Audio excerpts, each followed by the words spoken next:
Well, hello dear fans, friends and subscribers. This is your host Ram, welcoming you to the cricket show as usual, on the Cricket Happening show. And on this Cricket Happening show, well, I know it's not done with any professionalism. As I said, I'm enjoying my vacation, but I'm still coming out here doing it from my hometown here in Mumbai and my residence. Well, dear friends, subscribers, yesterday was my first cricket show after going on vacation. I hope you all liked it, and now I'm here back to talk about. I know that I'm not able to really do it in the same manner as normally I used to do. Reason being that time is something, and as you know, when you're on vacation, you're absolutely chilling it out, and that's what precisely I'm doing right now.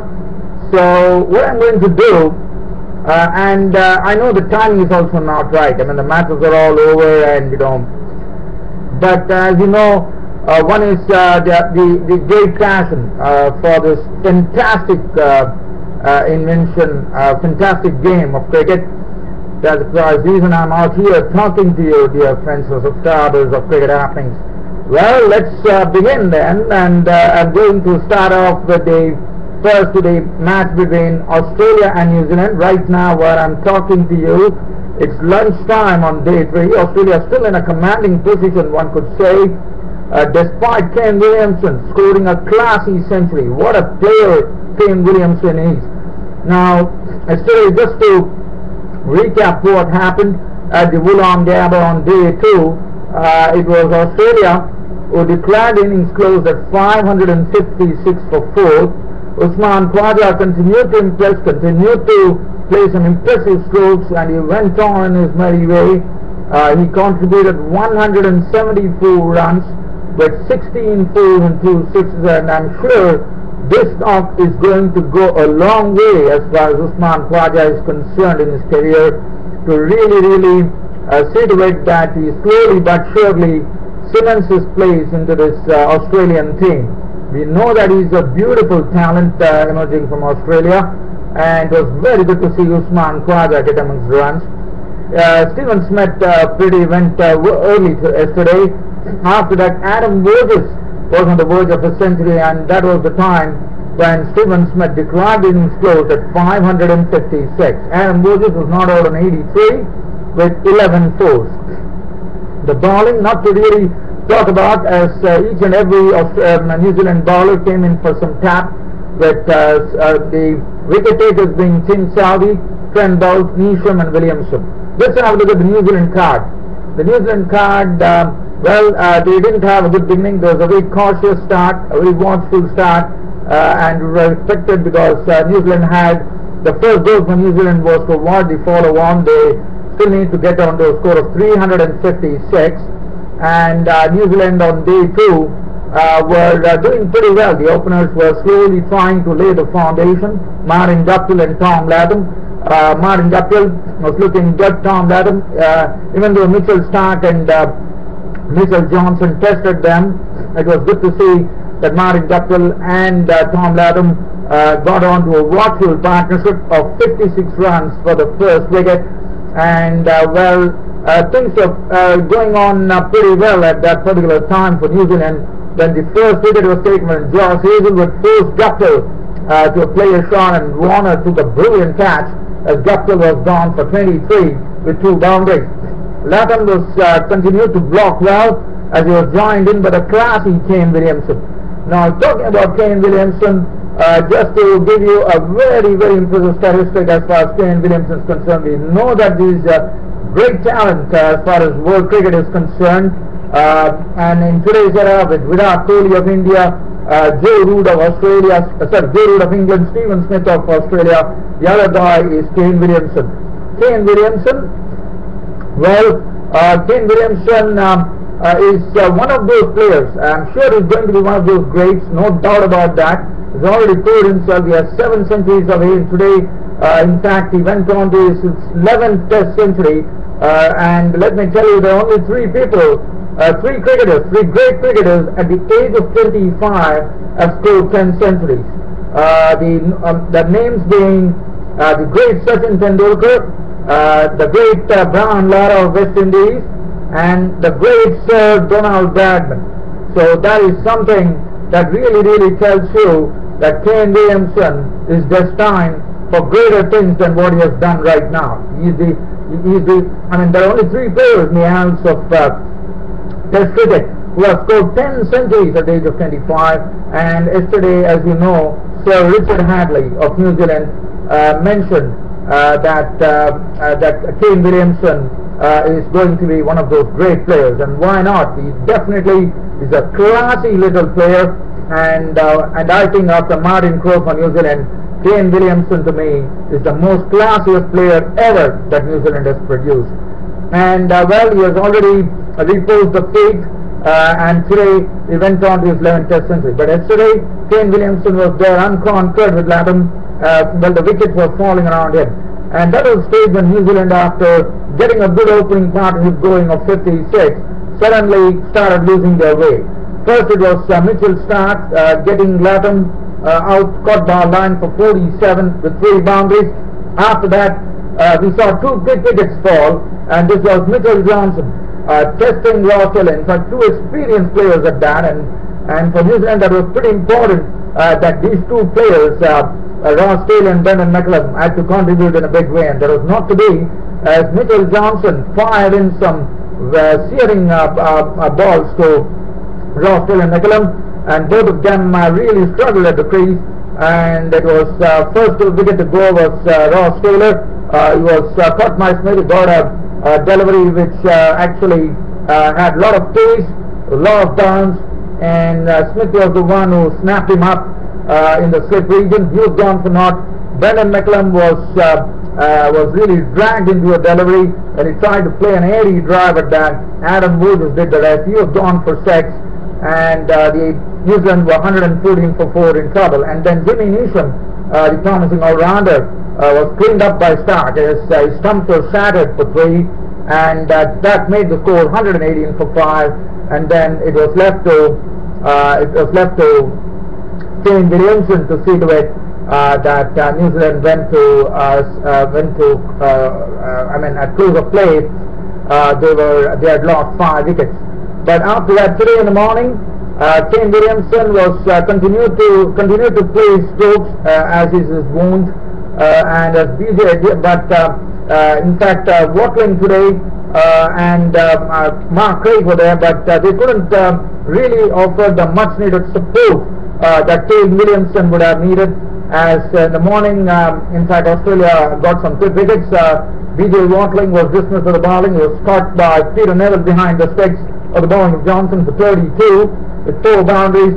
And Mark Craig, who is an useful player, as you know, was a victim of the bowling of Nathan Lyon for 24 with 2 boundaries. But Kane Willamson, as I said, one of those greats to grace New Zealand cricket, played some marvellous strokes. His strokes were really, I would say, poetry in motion, as he was really, as you know, that Kane Willamson is a classy little player, and he showed us that real class in the way he played. What a magnificent player for New Zealand is turning out to be. So he has got his 8th century, according to me, away, and he has 5 centuries. So basically, he has 11 centuries, so it's going to be 7 plus 4, I reckon. And well, Kane Willamson, well, he was absolutely classy.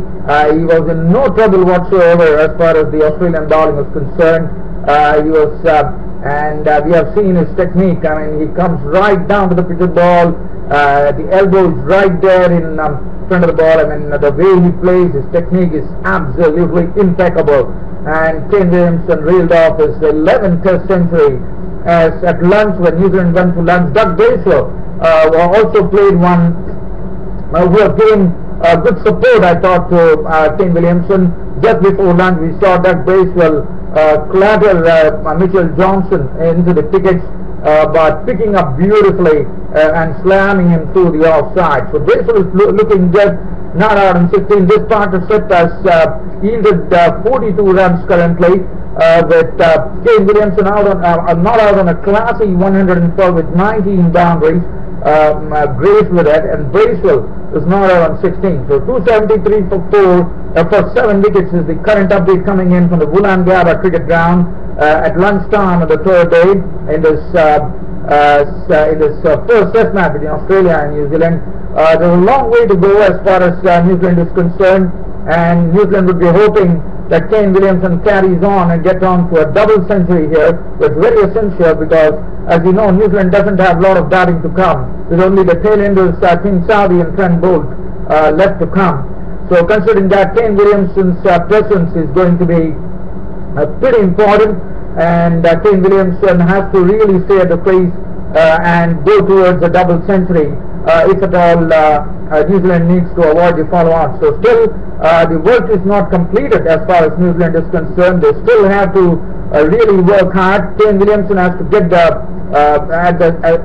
the support that he's precisely getting right now from Doug Bracewell, which has to continue, and then they have to take it so further. So basically, if you look at it, we are looking at probably 80 odd runs still to get, so still a long way to go for New Zealand, with only Team Saudi and Boult really left. And also one more thing in the favor for Australia will be in another probably 6 hours time, the new ball should be due. So that is going to be something which is going to be pretty interesting. But Kane Willamson, we know that he can definitely negotiate the new ball, no doubt about that. But it remains to be seen what can Doug Bracewell do to negotiate. Because Doug Bracewell, is a good lower order batsman, no doubt about that. But one has to wait and watch whether Doug Bracewell can carry on in the same vein. So 273 for 7. We are at lunchtime right now at the Gabba cricket ground on the third day. And as I said, New Zealand still has some hard work to do here. And Kane Williamson's presence is absolutely required. And I wish him well that he goes on to a double century today and is looking absolutely classy. Nickel Stark, 15 for 53 runs and 2 wickets to him. Mitchell Johnson is 18 overs, 3 innings, 87 runs and 3 wickets, both superbly. Hazelwood has been on the money, 25, 63, 1 wicket. Nathan Lyon captured the first wicket to the spin here for Australia. 17-3, 46 runs and 1 wicket. Mitchell Marsh bowled 3 overs for 18. Adam Wages bowled over for 3 runs. So that's the match situation as far as Australia and New Zealand is concerned. If at all I get any cricket updates while I'm doing this cricket broadcast, I'll be definitely there to share that with you, dear fans, friends and subscribers. Now, the next thing that I'm going to talk about, now we are getting on to the match between India and South Africa. As you know, the other day, India on a pitch which was really seeing a lot of turn on the first day itself, when Indians were bowled out for 201. And as I said, the task for South Africa is not going to be easy, and that was precisely the case. The spinners throttled the South African batsmen, even though there was some stiff resistance coming in from Hashim Amla, who contributed 43, a total 43 at that, and also A.B. de Villiers. And A.B. de Villiers also couldn't really fathom what Ravichandran Ashwin was bowling. The turn was evident, but the first wicket to go yesterday for South Africa was Dean Elgar. Now Dean Elgar, actually, who did very well with the ball, he really showed that he has all the prowess to actually block the deliveries, which he did beautifully. But then Ravichandran Ashwin was the man who gave India the breakthrough when he dismissed Dean Elgar for 37. Khwaja bowled Ashwin 37 with 2 boundaries. It made the score 85 for 3. And then we had a sweet little partnership which ensued between Hashim Amla and A.B. de Villiers. And it was very essential that Hashim Amla and A.B. de Villiers were the ones to really take it on. Well, Hashim Amla definitely played the stroke, but let me tell you, it was Ravichandran Ashwin who was really mesmerizing the South Africans.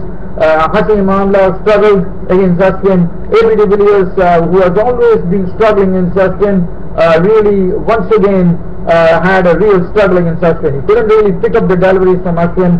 Ashwin was really getting the ball to really dip in and turn, and it was pretty good to see.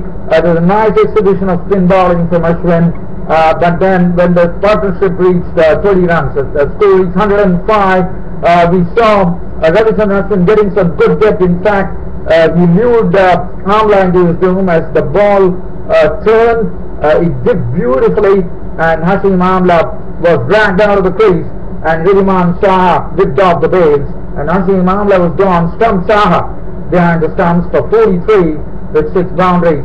So that made it 105 for 4. Hashim Amla gone, and then A.B. de Villiers was at the crease. So with A.B. de Villiers there, one knows that South Africa would definitely inching towards that score. But A.B. de Villiers, the problem for A.B. de Villiers, who was, he could play the other spin ball as well, but when it came to Ravichandran Ashwin, it was a real struggle. And there was a nice little battle going on between Ravichandran Ashwin and A.B. de Villiers, and finally things were going on, but as I said, South Africa at that stage 105 for 4 when Amla departed, and then the onus was on A.B. de Villiers. But it was also necessary that the South African middle and lower order had to give him company, but that was not to be. Dean Villiers, of whom much has been expected in South African cricket circles, it's always told that Dean Villiers is a very talented player, but as you know, this was a real test for Dean Villiers. But Ashwin was the one who picked up his wicket. Dean Villiers was gone for 1. We saw Vernon Philander leave the scene with Jadeja picking up the wicket caught by Rahane for 3. Simon Harmer was LBW bowled. Amit Mishra for 7. Dale Steyn was trying to hoik Jadeja, was lost his way, and Ridhiman Saha stumped him for 6. And suddenly it was 179 for 8. And then finally it was Amit Mishra clean bowling A.B. de Villiers, taking those big wickets to give India that lead, as de Villiers was bowled by Mishra for 63 with 6 boundaries. Imran Tahir was dismissed by Ashwin for 4, and South Africa conceded a slender lead of 17 runs to India, as South Africa was all out for 184. Let's have a look at the Indian bowling card. Ravichandran Ashwin, splendid bowling figures. In fact, getting on to a 5-wicket haul. Ravichandran Ashwin is already on to a record. He has become the fastest Indian bowler to 150 test wickets, 24 overs, 5 maidens, 51 runs and 5 wickets. And the other greats who have actually done it is Clary Dimmitt, the spinner from Australia. Waqar Yunus of Pakistan has done it. So it is a great feeling for Ravichandran Ashwin and world cricket circles that he has been the fastest Indian bowler to actually get on to 150 test wickets. So that's a wonderful spell of bowling from Ashwin. 24 overs, 5 maidens, 51 runs and 5 wickets. Umesh Yadav 6 overs, 1 minute none for 12. Varun Arun 8 overs, 1 minute none for 18. So no wickets for the pace bowlers. The spinners ruled the roost here. It was quite expected. Jadeja 18 overs, no maidens, 3 for 55. Amit Mishra 12 overs, 3 maidens, 2 for 35. Now, so India were out there into the middle on their second deck. Now, Shikhar Dhawan. Now, this is going to raise a big question mark over Shikhar Dhawan, as Shikhar Dhawan once again failed in the second innings, collecting a pair, as Philander got a ball which was shot outside the off stump. Dhawan slashed at it, de Villiers took the catch, and Dhawan was gone for naught, and Dhawan backed the pair. Dhawan already into the horrors as far as his cricket form is concerned, and Dhawan had to leave in a very disconsolate manner, as he was snapped up by de Villiers. It was not a good shot, according to me, from Dhawan. He could have really tried to nurdle and tried to really grind the ball instead of playing a slashing stroke. He tried to flail the ball through the offside. De Villiers and Shikhar Dhawan collected a pair in this test match, and would like to forget. And this was the match. This was the ground where he scored that monumental 187 runs against Australia on his debut, I reckon. And then we saw Pudeshwar Pujara come in, and Murli Vijay, who was the higher scorer in the first innings, really was absolutely sure of himself. He was playing in a very confident manner. He was dealing with the spinners very well, and also with Vernon Philander. But yes, South Africa definitely suffered a big blow there, with Dale Steyn not able to bowl, and that was a big blow for them, because we know that Dale Steyn really makes a big difference. So India definitely profited that Dale Steyn was not about the ball, and Murali Vijay and Cheteshwar Pujara got into the act of really settling down this Indian innings, and they did it to a nicety as they rode on in a very nice way, with Cheteshwar Pujara also mixing his defense with some aggression there, and Murali Vijay was, as I said, he was pretty sure about his stroke making. It was good to see as Vijay and Pujara rode on to 95, which was, let's say, it was an almost a very good stand, almost 80 odd runs.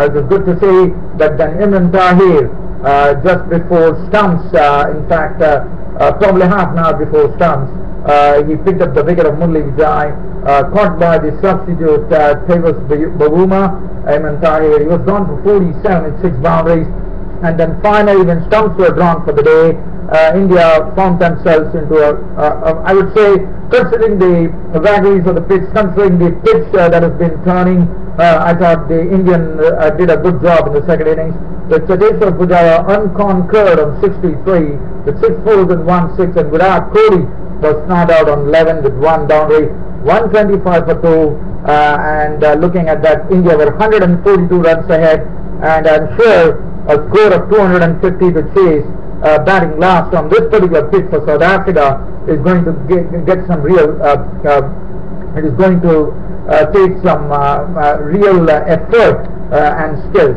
It will be interesting, but the match is really getting interesting, and it would be, and India will be hoping that they can get as much runs as possible. So right now 142 runs, but still India have a lot of work to do. They still have some good batting to come, but again, you never know. One has to see the behavior of the pitch on the third day now. We are just into the third day, and definitely this match is going to end in a result. But India definitely seem to hold the aces here, according to me, because South Africa are going to be caught on a last day wicket, and I said life is not going to be easy on this last day wicket. Even 200 runs for me is going to be a very stiff task for South Africa. So Vernon Philander, 7 overs 1 for 17. Simon Harmer bowled well, 10 overs 3 maidens, none for 28. Dean Elder, 7 overs 1 maiden, none for 34.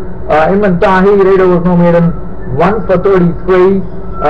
Kagiso Rabada, 8 overs 5 maidens, none for 9. And India finished at 125 for 2. There's a lot of work to do. So let's have a look at any cricket update, whether I'm just trying to see whether the match between Australia and New Zealand, yes, I see that play is going to resume after lunchtime here on the third day of the session 2. We are into session 2, and as I'm talking to you, the New Zealand scored the first delivery, which was no, it's not the first delivery. I'm just trying to see. Yes, we are just going to see what. Yes, in fact, there's a wicket gone. In fact, that's not good news for New Zealand, as Doug Bracewell has gone in the first over after lunch, as Mitchell Myers is the one who picked up his wicket. Some beautiful movement which he get is an excellent length delivery. It was on the off stump, and Bracewell trying to defend it. It was a big gap between the small gap, I suppose, between the bat and pad. It snaked into the stumps. Bracewell is gone, bowled by Marsh for 16.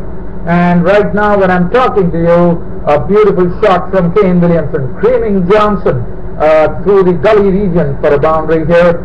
And the Australian score has moved on to, New Zealand score has moved on to 81 for 8. But as I said, now the task is really cut out for New Zealand. Kane Willamson has to get some support from Tim Saudi, who is on to 4 with a boundary. But I think, well, there's still a long way to go. Well, with this live cricket update coming to you from your host Ram on this cricket happening show, I'm closing this cricket show for today. Hope you all loved it, dear fans and subscribers, as much as I loved bringing this cricket broadcast to you. Thanks for your continued company to this cricket show, dear friends and subscribers. Your host Ram will be seeing you tomorrow till such time. And also, let me tell you, today is going to be the final one-day international. It will be a mere formality, as Sri Lanka has already wrapped up the one-day series 2-0. that West Indies would be playing for some pride here, whether they can salvage something by winning the final one-day international, which is going to be played between Sri Lanka and West Indies. And afraid that I have to say that this match could be interrupted by rain, the final one-day international. Well, on this note, this is your host Ram. Let me see whether there are any. What is the match situation here? Well, there's not much of a change here in the New Zealand-Australian game. It still stands at 281, which is live cricket update. This is your host Ram, leaving the studios right now, but promising you I'll be back to see you all tomorrow on my next cricket happening show. Till such time that happens, this is your host Ram, signing off for the day. Thank you.